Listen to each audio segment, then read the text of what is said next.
Hey guys, welcome back to my channel. I'm doing another sit down video, which I haven't done in a solid month because of Vlogmas.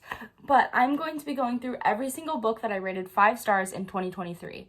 So I read a total of 85 books as of now filming this, but it could go up between then, so I will edit it in post of how many books I read. And 36 of those books received a 5 stars from me, which is actually a lot. It's about almost half. It's like close to half. It's like 30-ish%, somewhere around there, of the books that I read got 5 stars, which is great, honestly. And I think a good majority of them got 4 stars too. So I very rarely gave out like 1 and 2 stars. And I made a video about the books that I gave 3 stars and lower, because those books I wasn't a huge fan of. But I'm so excited to do a positive version and talk about the books that I love. So a lot of these books I've already talked about in depth on my channel, so I'm kind of just going to rapid fire through them because there are so many. So let's go. Okay, so I'm kind of doing this by month. So we are going from January to March. I think this is January to March. And there were 6 books in that 3-month span that I gave 5 stars. So the first ever 5-star book of 2023 is The Inheritance Games by Jennifer Lynn Barnes. I loved this, loved the whole series. I think the third book is probably my least favorite, but the first one kept me hooked the whole time. Loved the characters, loved the story, loved the romance side plot. So great. Then we have another book that I talk about literally all the time, Daisy Jones and the Six by Taylor Jenkins Reid, an author that I discovered this year that I absolutely adore. I will read all of her books. I haven't read all of her historical fictions yet. I still have to read Carrie Soto's back, but she is such a great historical fiction writer. I will sing this book's praises until the day that I die. It is so freaking good. This one is actually a reread, but I have See You Yesterday by Rachel Lynn Solomon. Rachel Lynn Solomon is my favorite author of all time. She writes romance books, and this one is so awesome, and I got to reread it this year. Also, this cover is so cute, and if you even look in the hardback, look how freaking cute that is. I actually might reread this in February because I don't know, it just gives me Valentine's Day vibes. Even though it's not set in Valentine's Day, it gives me Valentine's Day vibes. I think just like the way that the book looks. Okay, and then I don't have my copies of these books with me, but I read Begin Again by Emma Lord. This I borrowed from a friend, and it's another romance. It introduced me to Emma Lord. I got introduced to so many authors this year that have just quickly become my favorites. Emma Lord is one of them. I love her books, and I love how they all have like big side plots. I would say Begin Again doesn't have as big of a side plot, but it's still a great book. It's a grumpy sunshine trope, and I loved it. And then the next 5-star book that I read is Six of Crows, obviously. My older sibling is actually borrowing my Six of Crows copy right now, so I don't have it with me. But again, Leigh Bardugo is an author that I've known about for 3 to 4 years at this point, and I love all of her books. But Six of Crows, I started my sophomore year of high school, and then I put it down because I wasn't a fan. But I picked it back up, and I literally don't understand why I hated on that book so much because it's so good. And the Six of Crows duology has quickly become my favorite Leigh Bardugo duology. I love that book, and I love all 6 of the characters with my whole entire heart. And then the last book in that monthly span that I gave 5 stars is Better Than the Movies by Lynn Painter. I actually read this twice in 1 year. That's the first time I've reread a book in the span of a year. I reread it in July, I think, so like 4 months after reading it. But this is a fake dating girl next door. They were like childhood friends, like they grew up together. It's literally like every single trope that I love in one singular book, and I just adore it so much. I love Lynn Painter. She's another author that I got introduced to this year, but I love this book and I love the cover. I know a lot of people hate on cartoon covers, but this cover is just so cute. How could you not love it? Okay, next up we have April through June. So I was actually in slumps for this few span of months. Like I feel like I did not read that much. But there was also 6 books during this 3-month period that I gave 5 stars. So first is another reread, and that is The Book Thief by Marcus Zuzak. I've talked about this in my favorite books video. I basically told everyone when I was growing up in middle and high school that this was my favorite book. Ooh, I love how the sun is like reflecting on it. That's super fun. But yeah, great book, highly recommend. Historical fiction, narrated by Death, which is so freaking cool. Definitely recommend this book if you haven't read it. Then we have The Seven Husbands of Evelyn Hugo, another Taylor Jenkins Reid book. I feel like I was so late to the game reading this, but I understand the hype. It is perfectly hyped. It is a phenomenal book. It is so sad. The plot twist literally shattered my soul. It wasn't as earth-shattering as the Daisy Jones plot twist, but this one still like broke me. And then we have We Can't Keep Meeting Like This by Rachel Lynn Solomon. This is a friends to lovers. In a way, it's kind of second chance, and it also centers around weddings, which is super cool. They both come from families that work in the wedding industry. And it also has Jewish representation, biracial couple representation. That's what I love about Rachel's books too, is there's a lot of representation in her books. Almost every single main character is a Jewish main character, and then the guy is some sort of representation. Like she has Asian rep, she has disability rep, she has a Jewish rep, like so many. So if you're looking for good representation, check her out. And then lastly, we have the 3 Hunger Games books, which I borrowed from my roommate. But these books, literally, I died dead reading all 3 of them. So amazing. Can't believe I haven't read them until this year, but so good. Definitely some of my favorite reads of 2023. Okay, next we have July to September, which is probably the most books in here. So first up, we have Crooked Kingdom. I'm literally not even going to talk too much about this because I've talked about it in probably 3 videos now, but literally probably my favorite book that I read in 2023. I think about it all of the freaking time. Then we have Once More with Feeling by Alyssa Sussman. I love this cover.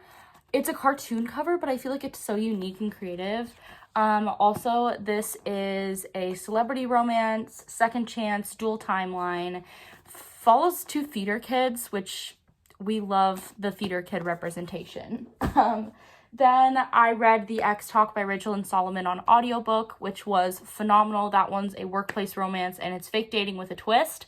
That's how I describe it, is fake dating with a twist. I asked for a physical copy of it for Christmas, so hopefully I will get that because I want to own all of Rachel Lynn's books as physical copies on my shelf. Speaking of Rachel Lynn, I also read Business or Pleasure, which was her new release this year. Loved this as well. This is also a celebrity romance. It's also spicy lessons, which is a trope. So if you're into that, this one does have a lot of spice in it, and so does The X Talk. So if you like spicy books, I would check those 2 out. Then we have Book Lovers by Emily Henry, another Roman Empire book. I have not been this emotional reading a book than I have reading Book Lovers. Like, I sobbed. So great. I can't wait for Emily Henry's new book. Then we have The Clockwork Princess by Cassandra Clare. This is the only Infernal Devices book that I gave 5 stars. The series as a whole is probably like a 3 for me, but this book just was it. It was unmatched. The plot was great. I was super attached to all of the characters.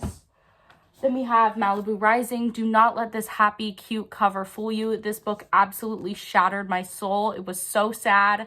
I also relate to Nina Riva so much. So much. Yeah, that's all you need to know. Okay, then I did a rereading of the Shadow and Bone trilogy because I really wanted to after reading Six of Crows and Crooked Kingdom. So I gave Shadow and Bone 5 stars and Siege and Storm. Ruin and Rising lost a star because of what happens in the end with Alina. I'm not going to spoil anything, but the ending kind of ruins it for me. This book, great setup, super nostalgic for me because this was one of the first fantasy books that I just like understood the world and it made sense and I got lost in the world so easily. And then we have Siege and Storm, which will always be my favorite of the trilogy because it introduces Nikolai, who is like my absolute favorite character of all time. I adore him so much, and I'm currently reading the King of Scars duology and it is breaking my heart.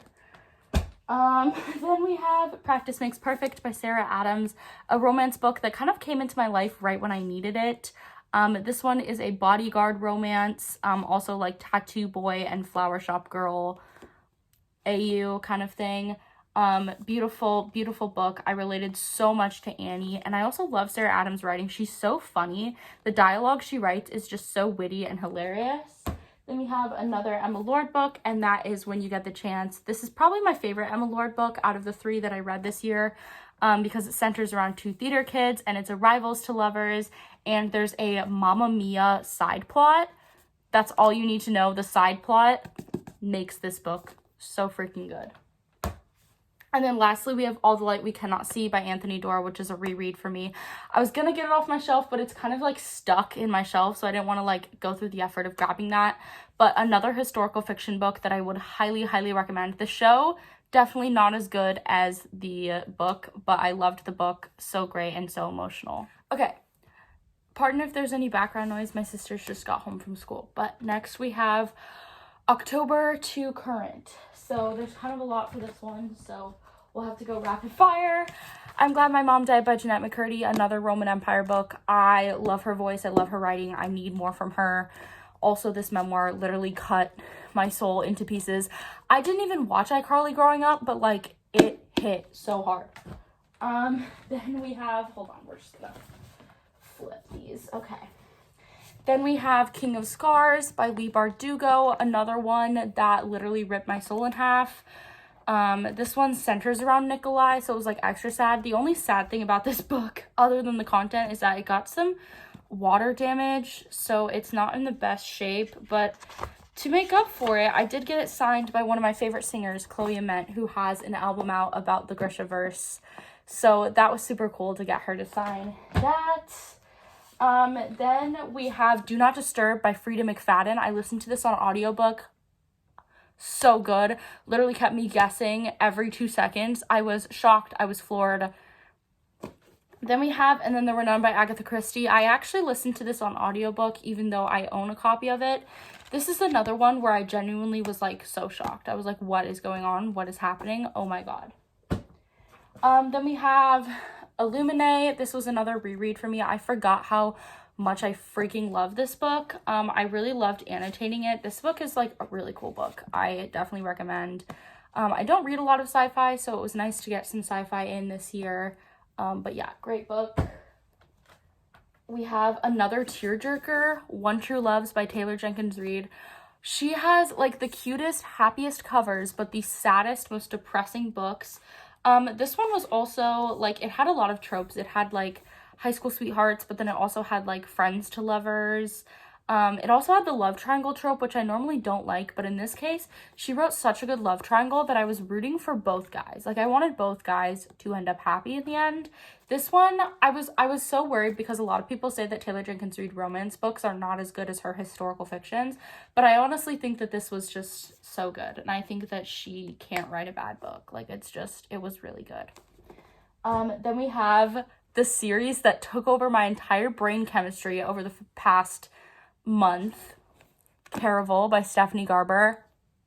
This book series, you guys, I get so hesitant starting new fantasy. You guys know me. I'm like so picky with my fantasy, so I was so scared to read this. Literally changed my life. Oh my God. I've never been so invested in a book this year, like this entire year. I like was on the edge of my seat reading this book. Then we have Love Light Farms by B.K. Borison. This is a fake dating friends to lovers small town romance, which is like 3 of my favorite tropes wrapped into one book. This book was so freaking beautiful. I highlighted so many quotes. I sobbed like 3 times openly. My roommate watching me read this book was just like a whirlwind in itself. Okay, then we have Legendary, the second book in the Caraval trilogy. I actually kind of like this one better. I definitely like Tella more as a character. I still love Scarlet so much, but Tella was a much more compelling character to me. I was rooting for her and Dante the entire time. I was like, please. And then like the whole thing like with Jax happened, and I was like, what is going on? And I was just like so invested. I need to read the 3rd book. I haven't read the 3rd book yet, and I need to read it. my roommate watching me read this one was also interesting. She walked back in from her shower as I was like finishing the book, and I was screaming a lot. And then the most recent 5-star read that I have read is the Guernsey Literary and Potato Peel Society. This I did not expect to give a 5 stars. I loved this. It was so freaking beautiful. It's basically about this author who's struggling with writer's block, and then she gets a letter from this pig farmer in Guernsey, and he writes her this letter, and she becomes fascinated by this town and their stories. It's basically they're telling the stories of the German occupation and what it did to their town, and it's beautiful. It is so heartwarming, and it's told entirely through letters, but like you learn so much about the characters, and I like fell in love with the characters. I also forgot a book. I read it in between Illuminae and One True Loves, and that is Yellowface by R.F. Kuang. That book, okay, I listened to it on audiobook, which is why I forgot it, but oh my god, great book. I wanted to slap the character across the face the entire book, but I also like could not stop reading, could not put the book down. Phenomenal. I hope you guys enjoyed this video. Comment down below your top 5 favorite books of 2023. I love getting book recs from people, so please comment them below and subscribe if you want more book content and vlog content, and give this video a thumbs up if you enjoyed it. Check out my social medias in the description box below, and I will see you in my next video. Bye!